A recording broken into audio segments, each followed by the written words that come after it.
Assalamualaikum warahmatullahi wabarakatuh.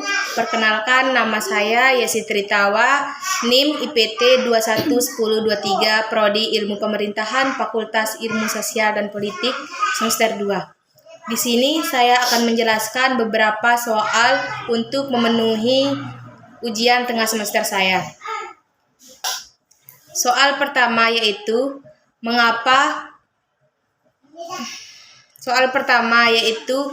menjelaskan secara singkat sejarah bahasa Indonesia dan mengapa bahasa Melayu menjadi cikal bahasa Indonesia. Di sini saya akan menjelaskan secara singkat.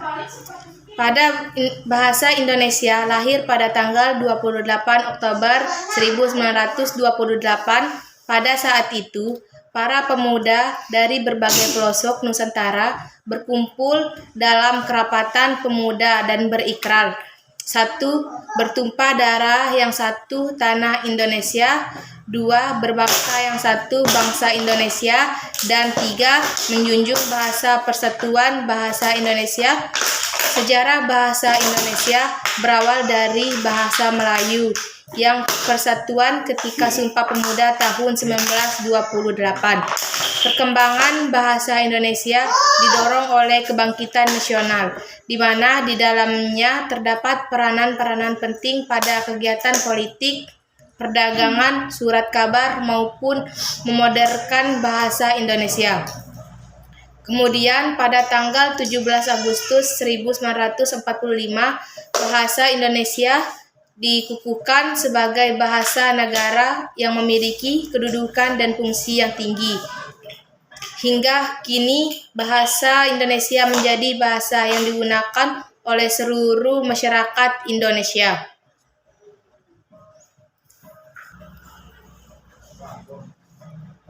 Bahasa Melayu sudah merupakan lingua franca di Indonesia, bahasa perhubungan dan bahasa perdagangan. Yang kedua, sistem bahasa Melayu sederhana, mudah dipelajari karena dalam bahasa Melayu tidak dikenal tingkat bahasa atau bahasa kasar, bahasa halus. Yang ketiga, suku Jawa, suku Sunda, dan suku-suku yang lainnya dengan sukarela menerima bahasa Melayu menjadi bahasa Indonesia sebagai bahasa nasional. Yang keempat, bahasa Melayu mempunyai kesanggupan untuk dipakai sebagai bahasa kebudayaan dalam arti yang luas. Selanjutnya, soal yang kedua yaitu bahasa adalah kemampuan yang dimiliki manusia untuk berkomunikasi dengan manusia lainnya dengan menggunakan tanda, misalnya kata dan gerakan. Di sini ada beberapa karakteristik bahasa, yaitu bahasa bersifat arbitrer.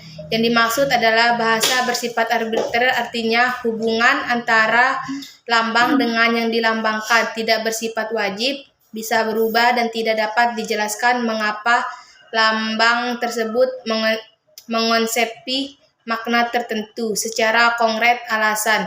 Misalnya kuda melambangkan sejenisnya binatang berkaki 4 yang bisa dikendarai. Yang kedua, bahasa bersifat sistematis. Berarti bahasa tersusun menurut suatu pola tertentu dan bersifat sistemin. Berarti bahasa terdiri dari substantum. Selanjutnya, bahasa itu bermakna.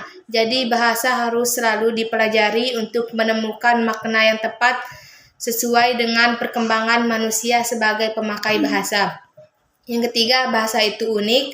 Unik sebagai hakikat. Bahasa artinya mempunyai ciri khas spesifik yang tidak dimiliki oleh bahasa lain. Setiap bahasa memiliki keunikan sendiri-sendirinya. Bahasa bersifat produktif.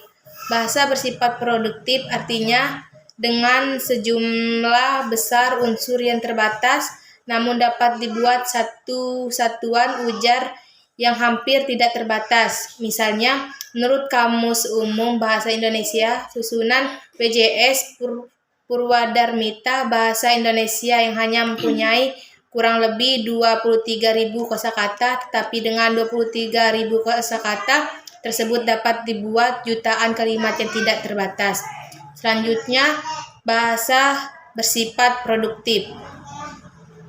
Bahasa bersifat produktif artinya dengan jumlah besar unsur yang terbatas, namun dapat dibuat satu satuan ujar yang hampir tidak terbatas. Misalnya, menurut Kamus Umum Bahasa Indonesia susunan WJS Purwadarminta, bahasa Indonesia hanya mempunyai kurang lebih 23.000 kosakata, tetapi dengan 23.000 kosakata tersebut dapat dibuat jutaan kalimat yang tidak terbatas.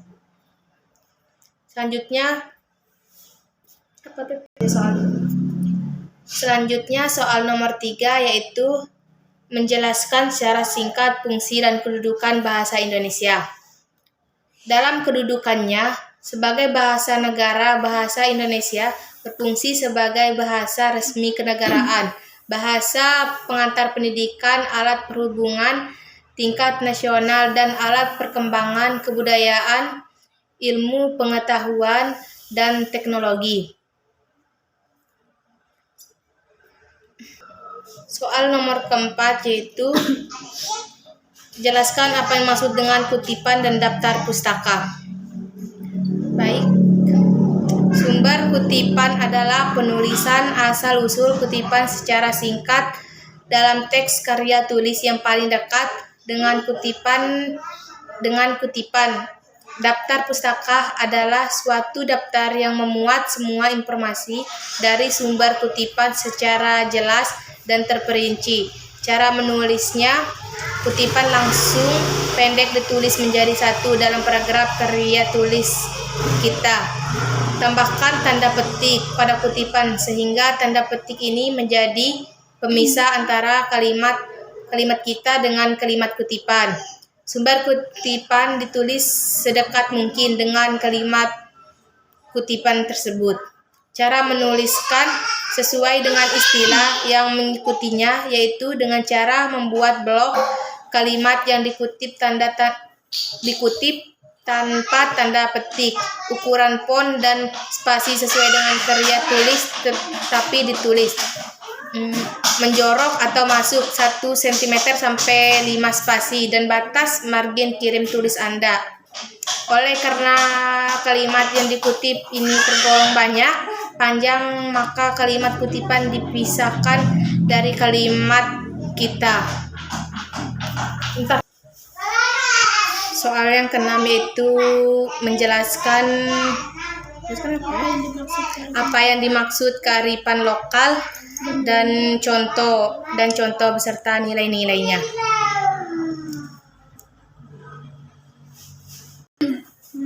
Kearifan lokal yaitu nilai-nilai luhur yang terkandung atau yang terdapat dalam suatu masyarakat yang tidak dapat dipisahkan dari masyarakat itu sendiri karena diwariskan secara turun-temurun dan disebarkan dari mulut ke mulut.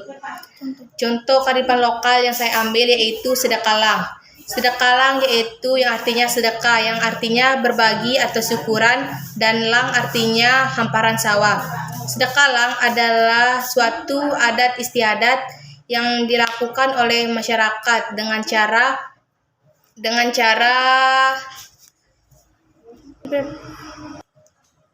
yang dilakukan dengan secara turun-temurun. Tradisi ini biasanya dilakukan setelah dan sebelum panen. Masyarakat setempat membawa makanan dan berbondong-bondong untuk berkumpul menyentapi makanan yang telah disediakan di sebuah nare. Cara penyajian kearifan lokal ini biasanya dilakukan 2 tahapan, yaitu menggunakan 1 nare penuh dan menggunakan piring. Kegiatan adat ini digunakan untuk sebagai ucapan syukur dan permohonan kepada Yang Maha Kuasa agar memperoleh perlindungan dari hama tanaman serta mendapatkan keberkahan hasil panen yang lebih baik. Selanjutnya, nilai-nilai dari kearifan lokal ini yaitu meningkatkan rasa persaudaraan. Yang kedua, selalu bersyukur kepada Allah Subhanahu wa taala atas kenikmatan yang telah diberikan dan bisa menanam kembali di sawah mereka. Yang ketiga yaitu bisa berbagi rasa kepada masyarakat lainnya.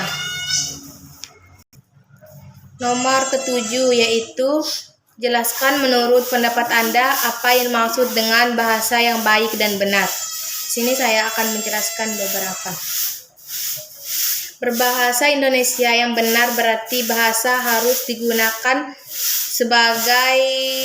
sebagai kaidah atau aturan bahasa Indonesia. Kaidah bahasa Indonesia meliputi kaidah tata bahasa, kaidah ejaan, dan kaidah pembentukan istilah. Jadi berbahasa Indonesia yang baik dan benar berarti menyampaikan pikiran dengan informasi yang lengkap secara teratur. Ragam bahasa Indonesia digunakan berupa ragam bahasa formal, non-formal, atau non-formal, bergantung pada konteksnya. Sekian, terima kasih. Wassalamualaikum warahmatullahi wabarakatuh.